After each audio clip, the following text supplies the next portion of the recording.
काँग्रेस पक्षाने आमच्या नेत्या राज्याच्या उपमुख्यमंत्री सुनेत्रावहिनी पवार यांच्या संदर्भानं गुंगी गुडिया अशा पद्धतीचा उल्लेख करून एक ट्विट केलेला आहे।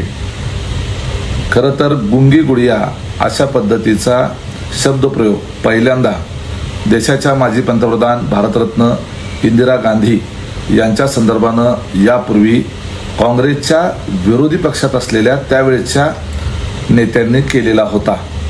आपल्याला सर्वांना माहीत आहे की स्वर्गीय इंदिरा गांधी या देशाच्या सर्वाधिक यशस्वी पंतप्रधान म्हणून या देशानं आणि संपूर्ण जगानं पाहिलेलं आहे। स्वर्गीय इंदिरा गांधी यांच्या व्यतिरिक्त आजपर्यंत देशामध्ये झालेल्या कुठल्याही पंतप्रधानांना पाकिस्तानचे 2 तुकडे करून त्यांना अद्दल घडवण्याचं कार्य करू शकलेले नाही आहेत। अर्थात प्रत्येक नेता आपापल्या जाग्यावर श्रेष्ठच असतो, परंतु ज्यांचा गुंगी गुडिया म्हणून उल्लेख केला गेला त्यांनी त्यांच्या आयुष्यामध्ये केवढी मोठी कर्तबगारी दाखवली हे स्वर्गीय इंदिरा गांधी यांच्या उदाहरणावरनं आपल्याला स्पष्ट दिसतं।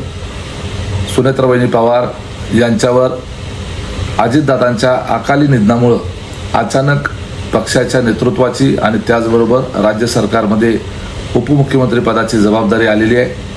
त्यांना पदभार घेऊन अजून 6 महिने सुद्धा झालेले नाही आहेत आणि लगेचच ज्यांच्या कुटुंबामध्ये आणि ज्यांच्यावर एवढा मोठा दुःखाचा डोंगर कोसळलेला आहे हे माहीत असताना काँग्रेस पक्षानं अशा पद्धतीनं असंवेदनशीलताचं प्रदर्शन करत अशी वक्तव्य करणं हे खरं तर त्यांना शोभत नाही।